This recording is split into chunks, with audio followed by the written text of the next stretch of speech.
आपण निवडणूक प्रक्रिया या धड्याच्या पुढच्या विभागामध्ये प्रवेश करतो.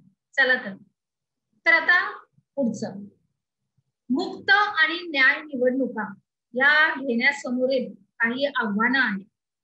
तर ते काय आहे ते आता आपण समजून घेणार आहोत. तर विद्यार्थी मित्रांनो, तुम्हाला आम्हाला माहीतच आहे की आपल्या देशाचा विस्तार आणि मतदार संपूर्णपणे संख्या ही जर लक्षात घेतली तर निवडणुका घेणं हे अतिशय आव्हानात्मक काम आहे. बघा की आपला भारत देशाचा विस्तार, शिवाय राज्य, त्याच्यामधली छोटी छोटी राज्य, ग्रामीण राज्य, इथं संपूर्णपणे या निवडणुका कशा रीतीने मांडणी करायची, कशा पद्धती, कोणत्या टप्प्यांनी घ्यायचं, हे सगळं बघावं लागतं. तर मग निवडणूक आयोगाला कायद्याच्या चौकटीत राहून या आव्हानांचा सामना करावा लागतो. आणि काही अशी आव्हानं आहेत तर त्यांचा इथं उल्लेख केला गेलेला आहे. चला तर मग बघूया की काय आव्हानं आहेत. उदाहरणार्थ, निवडणुकांमध्ये जर आर्थिक गैरव्यवहार जर मोठ्या प्रमाणावर होत असते तर तो रोखण्यासाठी निवडणूक आयोगाला अनेक उपाययोजना कराव्या लागतात. तर कसं आहे, तर कारण की काही उमेदवारांची गुन्हेगारी ही पार्श्वभूमी असूनही राजकीय पक्ष त्यांना तिकीट देतात. काय देतात? तिकीट देतात की चला हा उमेदवार आम्ही उभा करत आहोत. मग ते निवडूनही येतात. अशी लोक निवडून सुद्धा येतात, आपण निवडून देतो त्यांना. यामुळं राजकारणाचं गुन्हेगारीकरण तर होतच, पण त्याचबरोबर निवडणूक आयोगाला मुक्त वातावरण राखण्यामध्ये अडचणी येतात. काय येतात? अडचणी येतात. मग निवडणुकांमध्ये होणारी हिंसा हे सुद्धा एक मोठं आव्हानच आहे. मग निवडणुकीच्या या दरम्यान होणाऱ्या हिंसेचं प्रमाण हे वाढत आहे आणि ही हिंसा रोखण्यासाठी काही राजकीय पक्षांनी पुढाकार घेऊन निवडणूक आयोगाला मदत केली आणि मदत केली पाहिजे. कारण राजकारणावर आपल्याच कुटुंबाचा प्रभाव राहील यासाठी नातेवाईकांनाच निवडणूक उमेदवारी देण्याचा प्रयत्न करतो. बरोबर आहे? काय करतो? आपल्या नातेवाईकांनाच निवडणूक उमेदवारी देण्याचा प्रयत्न करतो. व त्याच्यामुळे काय होतं, तर प्रातिनिधिक संस्थांमध्ये कौटुंबिक मक्तेदारी ही निर्माण होऊ शकते. काय होऊ शकते? कौटुंबिक मक्तेदारी. मग त्याच्यासाठी काय करावं लागतं, तर काही निवडणूक सुधारणा आपल्याला दिलेल्या आहेत. चला तर हे मुद्दे आपण स्पष्ट करूया. निवडणुका ही एक सातत्याने चालणारी प्रक्रिया आहे. म्हणजे हे बंद कधीच नाही होणार, कारण 5 वर्षांनी आपण ह्या निवडणुका या घेतच असतो. त्याच्यानंतर निवडणुकांवर लोकशाहीचं भवितव्य हे संपूर्णपणे अवलंबून असतं. त्याच्यानंतर इथं काही सुधारणा केल्या तर निवडणूक प्रक्रियेची विश्वासार्हता ही वाढते.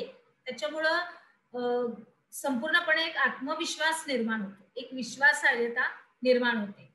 आणि इथं काही निवडणूक सुधारणा सुचवल्या आहेत आणि त्यांचे परिणाम होतील असं तुम्हाला वाटतं का?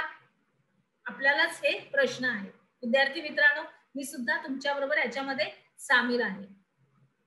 तर स्त्रियांचं राजकारणातील प्रतिनिधित्व वाढवण्यासाठी राजकीय पक्षांनी उमेदवारी देतानाच 50% महिला उमेदवारांनाच ती द्यावी आणि त्यांना निवडून आणण्याचा प्रयत्न करावा. आलं लक्षात? आता या निवडणूक सुधारण्याचे काही प्रयत्न आपण केलेले आहेत ते इथं आहे. तसंच गुन्हेगारी पार्श्वभूमी असलेल्या व्यक्तींना राजकीय पक्षांनी उमेदवारी देऊ नये या संदर्भात न्यायालयाने दिलेल्या निर्णयाचं काटेकोरपणे पालन करायचं. काय करायचं? काटेकोरपणे पालन करायचं. निवडणुकांचा खर्च हा सरकारने करावा, त्यामुळं राजकीय पक्ष आर्थिक व्यवहार करणारच नाही आणि निवडणुकीतील पैशांचा गैरवापर हा थांबवता येईल. आलं लक्षात? त्याच्यानंतर लोकप्रतिनिधित्वाच्या कायद्यातही त्या दृष्टीने बदल केलेले आहेत आणि गुन्हेगारी पार्श्वभूमी ज्यांची आहे त्या उमेदवारांना निवडणुकीत सामील होणार नाही, ते सामील होणार नाहीत याची संपूर्णपणे काळजी आणि दक्षता घेतली जाते. आलं लक्षात? पुढे जाऊया. आता इथं काही मतपेट्यांची चित्र आहेत, बघूया. तर मतपेटी ते ईव्हीएम मशीन पर्यंतचा हा प्रवास कसा झालेला आहे. तर स्वतंत्र भारतातली पहिली निवडणूक ही 1951 ते 52 मध्ये पार पाडली.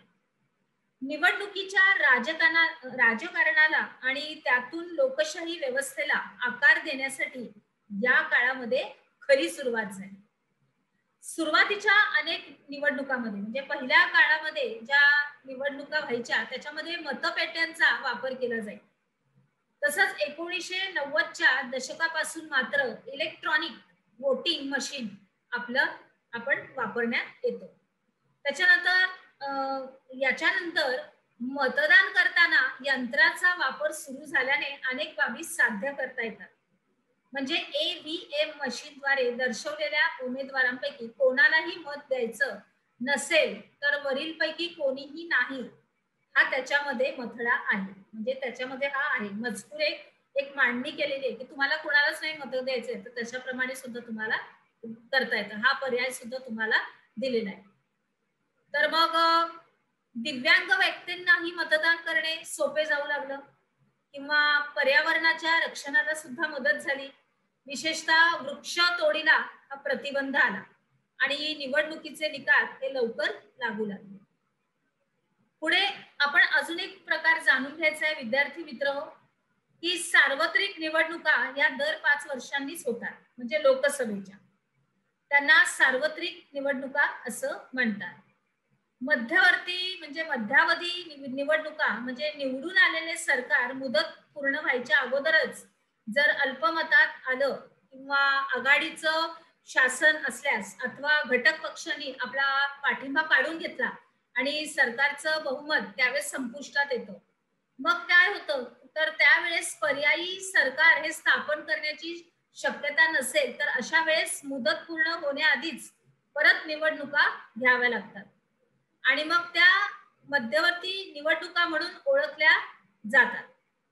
आणि पुढचा आपला मुद्दा आहे पोट निवडणुका. म्हणजे ह्याच्यामध्ये विधानसभा, लोकसभा आणि स्थानिक शासन संस्थांमधील एखाद्या लोकप्रतिनिधीचं जर का राजीनामा दिला एखाद्या लोकप्रतिनिधीने तर किंवा लोकशाही आपला जो लोकप्रतिनिधी आहे त्याचा मृत्यू झाला तर ती जागा रिकामी होते. मग त्या जागेसाठी पुन्हा निवडणूक ही घेतली जाते आणि त्यासच पोटनिवडणूक असं म्हणतात. आता उजव्या बाजूला एक छोटीशी फीत अजून आहे.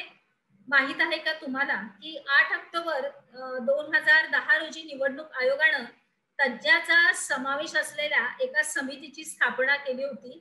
इलेक्ट्रॉनिक मध्ये मतदान कंपनीमध्ये या यंत्रामध्ये मतदाराची पडताळणी पात्रता ही सुविधा समाविष्ट करण्यात आली होती. त्याच्याबद्दल ही छोटीशी फीत आहे.